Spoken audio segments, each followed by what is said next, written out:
Regardless of how it happens or when, King Charles III's passing will be a devastating day for the monarchy and the world at large. The hard question to ask is, who will be most negatively affected by it? Prince Harry shocked the world when he and Meghan Markle stepped down as senior royals in January 2020 due to the hostile treatment they received from the British media and the palace's failure to protect them. In 2021, Harry and Markle gave a tell-all interview to Oprah Winfrey where they alleged the palace was concerned about their son Archie's potential skin color. What? And Who is having that conversation? Then, in 2023, Harry released his memoir, Spare, which contained shocking bombshells about the royal family. This included an allegation that his brother Prince William physically attacked him. Despite calls for Harry to be stripped of his titles, royal biographer Angela Levin revealed that King Charles III was willing to leave the door open for Harry to return to his royal duties. However, the door will likely be shut when William becomes king due to his strained relationship with Harry. According to royal journalist and author Omid Scobie, William's loyalty lies with the monarchy, not his brother, and there is no going back for the brothers. William reportedly sees his brother as a brainwashed defector and a threat to the crown. Scobie wrote in his book, Endgame: Inside the Royal Family and the Monarchy's Fight for Survival. His freedom to exert his own thinking outside of the confines of the institution has made him the enemy. Any hope of Harry returning to the monarchy will likely die with Charles. While technically this makes Harry a loser, leaving the crown is what he wanted, so perhaps he's a winner in his eyes. Prince George, the eldest son of Prince William, is currently second in line to the throne. In the event of Charles's death, George will become one of the youngest heirs to thrones in modern history, which comes with a lot of pressure. Growing up as a member of the royal family comes with intense public visibility and scrutiny. Just look at Prince Harry, who was lambasted in the media for partying as a teen. But growing up as the future heir to the throne comes with even more pressure and responsibility. Despite his parents' wishes to give George as normal an upbringing as possible, his life will be anything but. Every move he makes will be ruthlessly scrutinized. Every mistake he makes will be magnified. His freedoms will be limited, and his future is predestined. Just like his father, who wanted to be a policeman when he grew up, he'll have to put aside his own desires for the interests of the monarchy. Harry once asked Newsweek, "Is there any one of the royal family who wants to be king or queen? I don't think so, but we will carry out our duties at the right time." That's a lot to put on a boy so young. And growing up with that much pressure would be hard on anyone. Because of this, we don't see his life getting any better when King Charles inevitably passes away. In 2015, Prince Andrew's controversial friendship with Jeffrey Epstein and the multiple allegations of sexual assault against him dominated the news. She described dancing with you and you profusely sweating.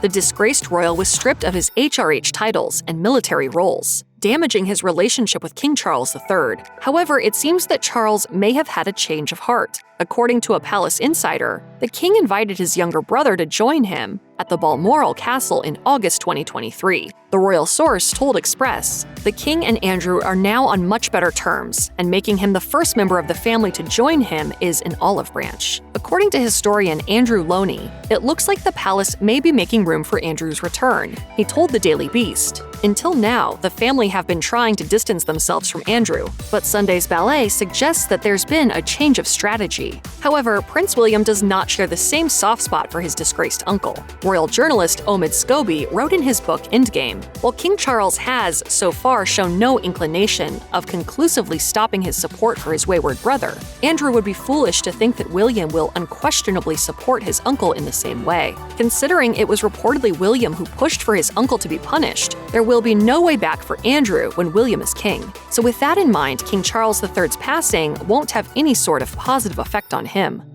If King Charles III dies, his wife Camilla, Queen Consort, will become Camilla, Queen Dowager, a title given to widows of the king. Since she is not Prince William's mother, she will not get the title of Queen Mother, which is traditionally given to the mothers of reigning kings. Camilla obviously will have nothing to gain if she loses her husband. the man she loves and has spent decades with. But there's another reason things will get worse and not better for her if this happens: her complicated relationship with her stepson and the future King William. According to Prince Harry, William was greatly affected by their father's affair with Camilla. Harry wrote in his book Spare, Willie long harbored suspicions about the other woman, which confused him, tormented him, and when those suspicions were confirmed, he felt tremendous guilt for having done nothing, said nothing, sooner. He also revealed that he and his brother directly asked their father not to marry Camilla. Royal biographer Angela Levin, author of Camilla, From Outcast to Queen Consort, also weighed in on the subject. She wrote, "William has made it clear that Camilla is the wife of his father, but not a step-grandmother to his children.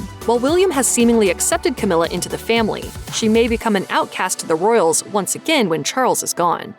Princess Anne, King Charles III's sister, is renowned as one of the hardest-working royals of the monarchy, serving the crown diligently since she was 18 years old. According to a study by The Guardian, Anne has undertaken over 11,000 royal engagements from 2002 to 2022, more than anyone else in the royal family, including Charles. There are a lot of school packs going on through the Jubilee Trust, and that's we're looking forward to as many children as possible getting involved in planting trees. She's worked with 300 charities, organizations, and military regiments, served as president of the Save the Children Fund for almost 4 decades, and has been involved in the creation of several charities herself. Because of her impressive portfolio and public image, experts believe she may be called to take on more responsibilities if Charles dies. However, this may take a huge toll on her due to her age. Royal commentator Kristen Meinzer told Business Insider, "Anne is incredibly hardworking, and I think Anne has a lot of people's respect, but she also is a senior citizen. How much longer can we have all these senior citizens doing this much work all the time, doing hundreds of engagements a year?" Due to Anne's commitment to the crown, it's possible she'll put the monarchy's needs above her own, which could have a negative impact on her well-being.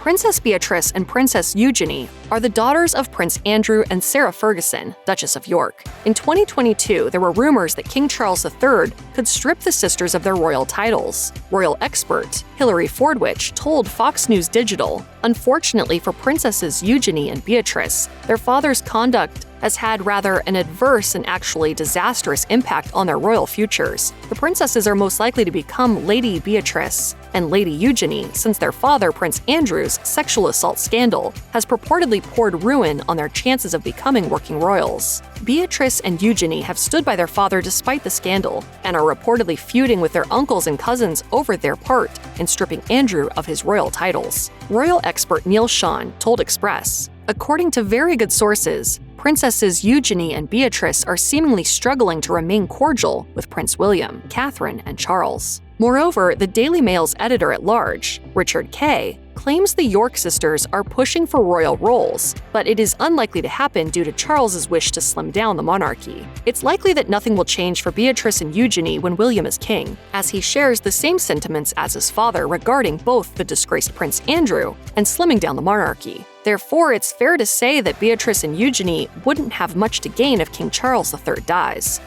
The person who would benefit the most is Prince William, who will inherit the throne when King Charles III dies. William is the eldest son of Charles and the late Princess Diana, and currently holds the title of Prince of Wales. When he eventually snags the coveted position of king, his role will come with unprecedented pressure, given the fact that public support is at an all-time low for the monarchy, sitting at just 55% according to a study from the National Center for Social Research. All of this pressure will also obviously apply to his wife, Princess Catherine, who will become Queen Consort. Nonetheless, considering how they've handled their roles so far, it goes without saying that they have a good chance of turning things around.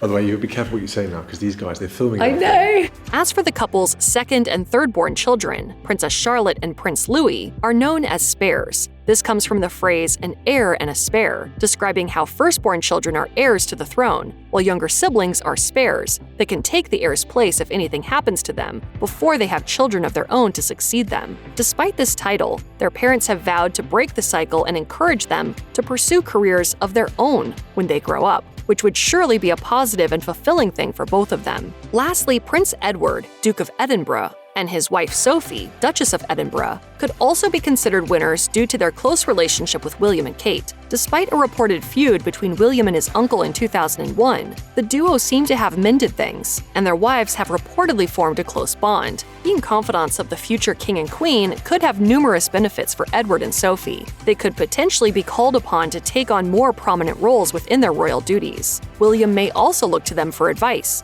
giving the couple more influence and overall relevance.